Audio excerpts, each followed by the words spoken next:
Segenap jemaat GKI yang saya kasihi, saya Pendeta Emeritus Peter Kristianto Wijaya dari GKI Sorogenen. Kita mau bersama merenungkan tema bahagia. Mari kita bersama berdoa. Bapa, terima kasih untuk kesempatan kami boleh bersama membaca dan merenungkan firman-Mu. Kiranya Tuhan menolong kami. Di dalam nama Yesus Tuhan kami berdoa. Amin. Mari saudara kita bersama-sama membaca dari Roma pasal yang ke-12 ayat yang ke-14. Roma 12 ayat yang ke-14. Berkatilah siapa yang menganiaya kamu, berkatilah dan jangan mengutuk.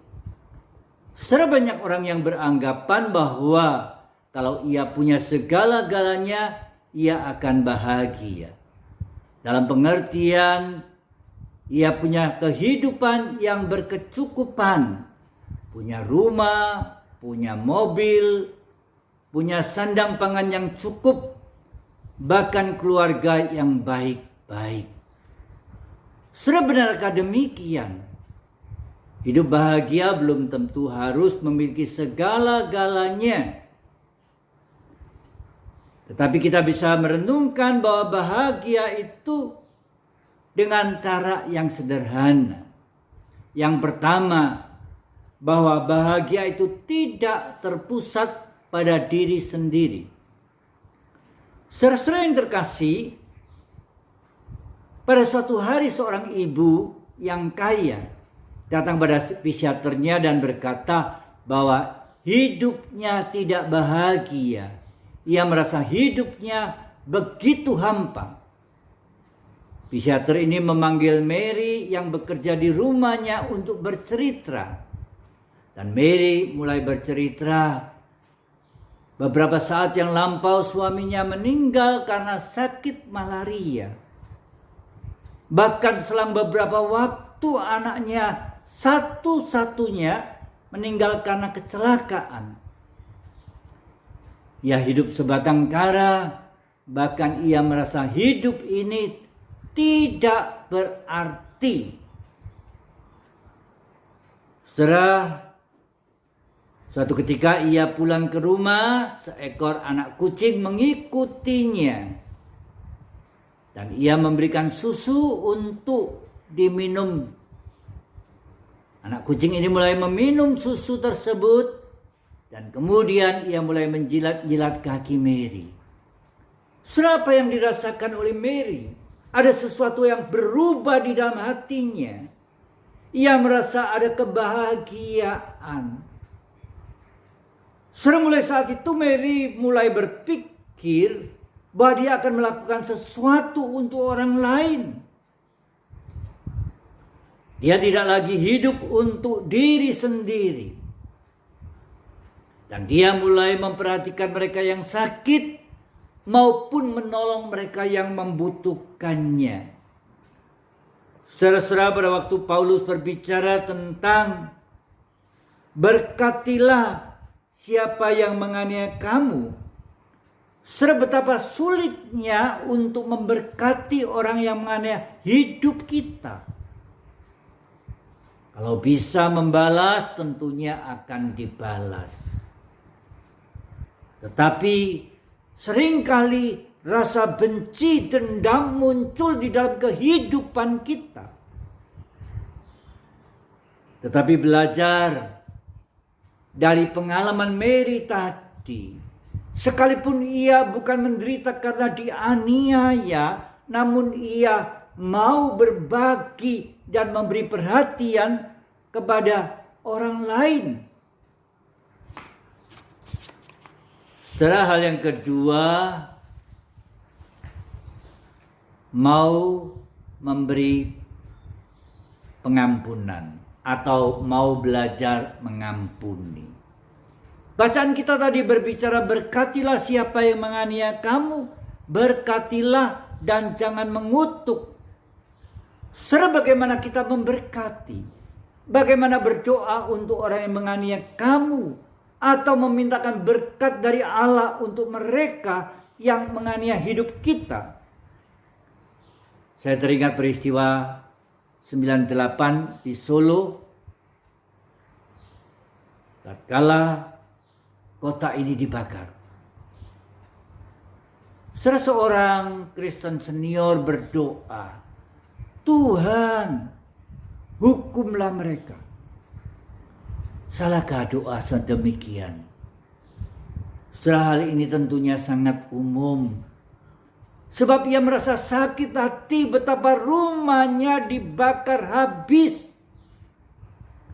Tetapi Paulus berbicara bukan membalas, tetapi mintalah berkat untuk mereka yang menganiaya kamu. Tentunya Paulus punya alasan, yaitu menjadikan musuh menjadi sahabat. Setidak-tidaknya orang yang membenci ini diubah hidupnya, hatinya. Seperti kata lain, meletakkan api di atas kepala atau bara api di atas kepala. Sesaat Nelson Mandela menjadi presiden, ia mengajak pengawalnya keliling kota dan ia singgah di rumah makan. Sesaat menantikan makanan itu disajikan, Nelson Mandela melihat seorang yang duduk di sebelah ujung. Dan ia menyuruh pengawalnya untuk memanggil orang itu agar bisa bergabung makan bersama. Dan dipersilakannya duduk di samping Nelson Mandela. Setelah orang ini berkeringat, orang ini gemetaran. Ia tidak mampu melakukan sesuatu apapun kecuali mengambil sepotong roti kecil. Ia sangat ketakutan. Setelah pengawal-pengawalnya berbicara, orang ini sakit. Mari kita bawa ke rumah sakit. Tetapi Nelson Mandela tetap berdiam dan menyelesaikan makanannya. Dan setelah itu ia mempersilakan orang tersebut kembali ke tempat duduknya yang semula. Setelah itu Nelson Mandela mulai bercerita. Orang ini sesungguhnya tidak sakit. Ia berkeringat, gemetaran, karena ia merasa takut. Waktu aku sedang di penjara beberapa saat yang lampau, dia adalah sipir di dalam penjara itu.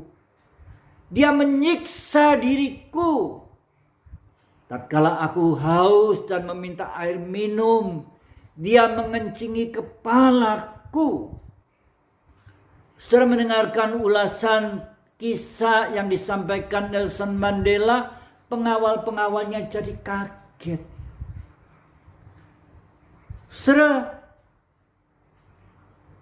Namun dalam situasi semacam itu, Nelson Mandela tidak membalas kejahatan dengan kejahatan. Kita bisa belajar dari pengalaman Nelson Mandela. Kata berkatilah siapa yang menganiaya kamu, berkatilah, jangan mengutuk. Orang yang pernah berbuat jahat dibuatnya tidak berdaya. Saat ia menjadi seorang yang paling ditakuti di negeri itu, dia tidak membalas kejahatan dengan kejahatan. Setelah kebahagiaan tidak akan terjadi karena kita melampiaskan dengan membalas dendam. Tetapi saat kita bisa membuat kehidupan orang lain merasa nyaman dan aman karena kita, itulah arti kebahagiaan yang sesungguhnya. Saudara-saudara yang terkasih dalam Tuhan Yesus Kristus, hari ini kita belajar tentang kata bahagia. Mari kita mulai dari diri kita sendiri. Mari kita mempraktekannya dan menjadikan hidup ini bermakna, baik bagi diri sendiri maupun bagi sesama kita, dan khususnya untuk kemuliaan Tuhan. Kiranya Tuhan menolong kita. Amin. Mari saudara kita bersama-sama berdoa. Bapa, terima kasih untuk kasih setiamu. Engkau mengajar kami untuk boleh mengalami hidup bahagia dengan memberi perhatian kepada sesama, dengan memberi pengampunan bagi mereka yang pernah melukai diri kami masing-masing. Bapa, tolonglah kami, berikan kami kemampuan di tengah-tengah pandemi ini tidak lagi hidup untuk diri sendiri, tetapi memperhatikan sesama dan menolong yang memerlukannya. Di dalam nama Yesus Tuhan kami berdoa. Amin.